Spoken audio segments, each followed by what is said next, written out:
जय श्री राम भक्तों। मंगशिर का महीना यानी कि अगहन का महीना चल रहा है और इस महीने में हम कुछ भी दान पुण्य कथा भजन कीर्तन सत्संग कर लेते हैं, उसका हमें करोड़ों करोड़ों गुना अमोघ फल की प्राप्ति होती है जो कभी ख़त्म नहीं होने वाला होता है। इस महीने में भगवान कृष्ण की, लक्ष्मी माता की, गणेश जी की, विष्णु भगवान की पूजा आराधना की जाती है। भगवान शंकर की और सूर्य भगवान की भी पूजा की जाती है। हम अगर कुछ भी व्रत वगैरह नहीं कर सकते और सिर्फ कथा का स्मरण कर लेते हैं तो भी हमारे जीवन से पाप की निवृत्ति हो जाती है। बोले विष्णु भगवान की जय। कृष्ण कन्हैया लाल की जय। श्री कृष्ण गोविंद हरे मुरारी। हे नाथ नारायण वासुदेवा। श्री कृष्ण गोविंद हरे मुरारी। हे नाथ नारायण वासुदेवा। बालक पिपलाद ने जब होश संभाला तब औषधियों को अपने अभिभावक के रूप में देखा। वृक्ष फल देते थे, पक्षी दाना लाते थे और मृग हरी वस्तुएं। औषधियाँ अपने राजा सोम से मांगकर अमृत की घूंटे पिपलाद को पिलाया करते थे। यह दृश्य देखकर पिपलाद ने वृक्षों से पूछा, देखा यह जाता है कि मनुष्य माता पिता से मनुष्य तथा वनस्पतियों से वनस्पति पैदा करते हैं, किंतु मैं आप वनस्पतियों का पुत्र होकर भी मनुष्य कैसे हो गया? इसके उत्तर में वनस्पतियों ने पिपलाद को उसके जन्म की कथा सुनाते हुए कहा, हे पुत्र, महर्षि दधीचि तुम्हारे पिता और गभस्तिनी तुम्हारी माता है। इस तरह तुम मनुष्य के ही पुत्र हो। तुम्हारे माता पिता हमें पुत्र की तरह मानते थे, अतः हम भी तुम्हें पुत्र ही मानते आ रही हैं। तुम्हारी माँ ने अपना पेट चीरकर तुम्हें पैदा किया था और हमें सौंपकर स्वयं सती हो गई थी। तुम्हारे माता पिता के मर जाने के बाद समूचा वन बहुत दिनों तक रोता रहा। वे हमें प्यार करते थे और हम सब उन्हें। इतना कहकर वनस्पतियां फूट फूट कर रोने लगी। यह सुनकर बालक पिपलाद को बहुत विस्मय हुआ और उसने अपने माता पिता की कहानी जाननी चाहिए। वनस्पतियों ने उनके माता पिता को श्रद्धा से नमन कर उनकी जीवन गाथा प्रारंभ की। पुत्र, तुम्हारे पिता का नाम दधीचि था। उनमें सभी उत्तम गुण विद्यमान थे।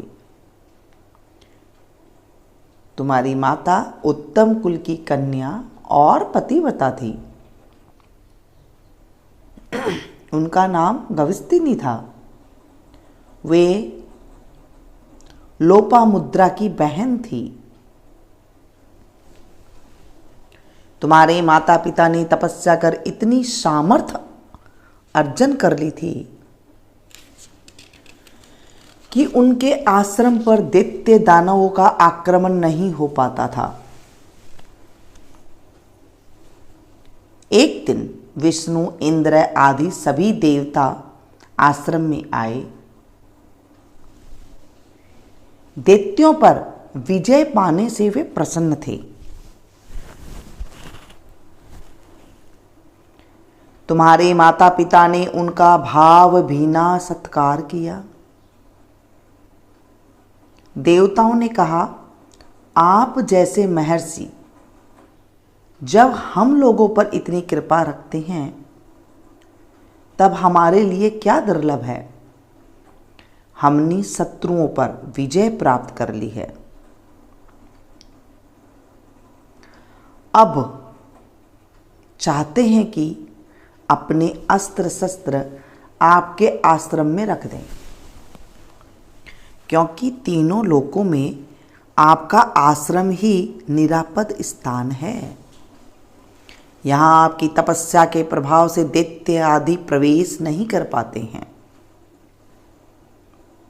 उदार चेता मुनि ने उनकी प्रार्थना स्वीकार कर ली।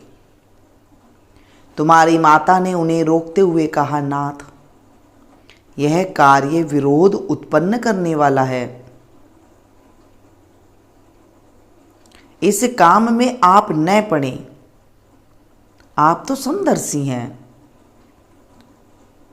आपके लिए शत्रु मित्र दोनों बराबर हैं।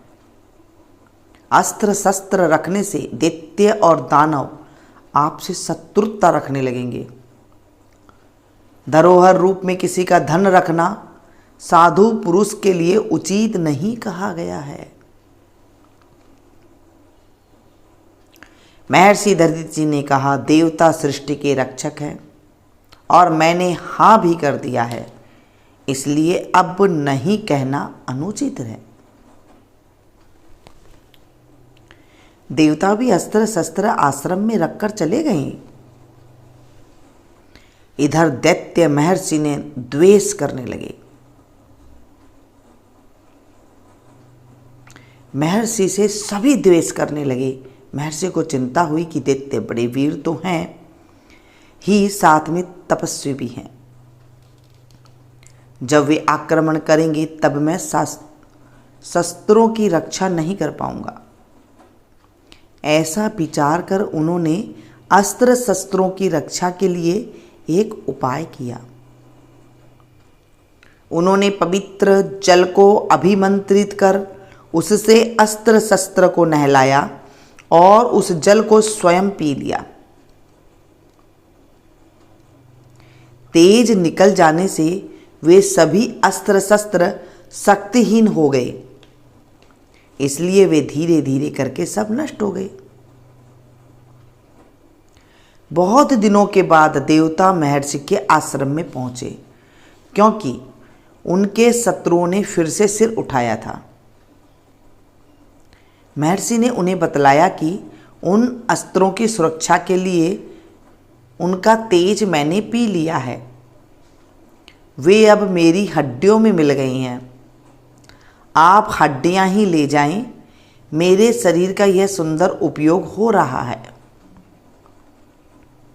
महर्षि ने योग के द्वारा शरीर का त्याग कर दिया। विश्वकर्मा ने उन हड्डियों से दिव्य अस्त्रों का निर्माण किया। वे ही देवताओं की विजय के कारण बने। पर इस अवसर पर माता घविष्ठिनी नदी तट पर गई थी। पार्वती की पूजा में लगे रहने से उन्हें लौटने में देर हो गई थी। उस समय वे गर्भवती थी। आश्रम में आने पर उन्होंने अपने पति देव को नहीं देखा।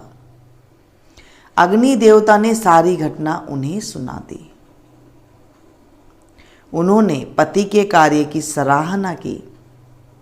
फिर तीनों अग्नियों की पूजा करके अपना पेट चीरकर तुम्हें हाथ से निकाल दिया। तुम्हें हम लोगों को सौंपकर पति के केस आदि के साथ वे अग्नि में प्रवेश कर गई। उस समय आश्रम का प्रत्येक प्राणी दुख से संतप्त होकर रो उठा। सब कह रहे थे कि दधीचि और प्रतिथेयी घविष्ठिनी जितना हमें प्यार देते थे, उतना अपने माता पिता भी प्यार नहीं कर पाते। हमें धिक्कार है कि हम उनके दर्शनों से वंचित हो गए। अब यह बालक ही हम लोगों के लिए दधीची और प्रतिथेयी हैं। वनस्पतियों ने कथा का उपसंहार करते हुए कहा कि यही कारण है कि हम वनवासी तुम्हें पुत्र से अधिक मानते हैं। बालक पिपलाद को अपनी कथा सुनकर बहुत ज्यादा दुख हुआ। माता ने पेट चीरकर जो उसे निकाला था, इस बात से उसे अधिक पीड़ा हुई। वह रोता हुआ बोला, मैं अभागा हूं जो माता के कष्ट का कारण बना। मैं उनकी सेवा तो कुछ नहीं कर सका। उसके बाद देवताओं के कृत्य पर उसे बहुत ज्यादा क्रोध हो गया। उसने कहा, मैं देवताओं से प्रतिशोध लूंगा। उन्होंने मेरे पिता का वध किया है, मैं उनका वध करूंगा। वनस्पतियों ने समझाया कि प्रतिशोध जो है ठीक नहीं होता है। तुम्हारे माता पिता ने विश्व के हित के लिए आत्मदान किया है, तुम भी उन्हीं के पथ पर चलो। बच्चे के अंतकरण में प्रतिशोध की भावना शांत नहीं हुई। उसने भगवान शंकर की प्रार्थना की कि शत्रुओं के नाश के लिए आप मुझे शक्ति दीजिए। भगवान ने उसे कृत्या दी। पिपलाद ने उसे आज्ञा दी कि तू मेरे शत्रु देवताओं को खा जा। देवता भाग खड़े हुए और उन्होंने भगवान शंकर की शरण ली। भगवान शंकर ने पिपलाद को समझाया कि तुम्हारे पिता ने विश्व के हित के लिए अपना प्राण दे दिया है। उनके समान दयामय कौन होगा? तुम्हारी माता भी उन्हीं के साथ पतिलोक चली गई थी। उनकी समता किससे होगी? तुम भी अपने माता पिता के रास्ते पर ही चलो। तुम्हारे प्रताप से देवता संकट में पड़ गए हैं, उन्हें तुम बचाओ, यही तुम्हारा कर्तव्य है। प्रतिशोध पुत्र अच्छा नहीं होता है। पिपलाद शांत हो गए। उन्होंने भगवान शंकर का उपदेश मान लिया। भगवान ने और देवताओं ने पिपलाद को वरदान मांगने को कहा। पिपलाद ने वर मांगा कि मैं अपने माता पिता को देखना चाहता हूं। दिव्य लोक से उनके माता पिता का दिव्य विमान से उपस्थित हो गए। जब उसके माता पिता उपस्थित हो गए तो उन्होंने कहा, पुत्र तुम धन्य हो, तुम्हारी कीर्ति स्वर्ग लोक तक पहुंच चुकी है। तुमने भगवान शंकर का प्रत्यक्ष दर्शन किया है। वचन समाप्त होते ही आकाश से पिपलाद के ऊपर फूलों की वर्षा होने लगी। देवताओं ने जय जयकार किया। ब्रह्म पुराण के अनुसार कभी भी प्रतिशोध ठीक नहीं होता है। बोले विष्णु भगवान की जय। कृष्ण कन्हैया लाल की जय। श्री कृष्ण गोविंद हरे मुरारी, हे नाथ नारायण वासुदेवा। श्री कृष्ण गोविंद हरे मुरारी, हे नाथ नारायण वासुदेवा। तमेव माता च पिता तमेव बन्धु च सखा तमेव विद्याद्रविणं तमेव सर्वं मम देवं पापं पापकर्मां पापात्मा पापसंभवो। त्राहि मां पार्वतीनाथो सरपापो हरो त्राहि मां पार्वतीनाथो सरपापो हरो त्राहि मां पार्वतीनाथो सरपापो हरो। सांब सदा शिवाय नमः।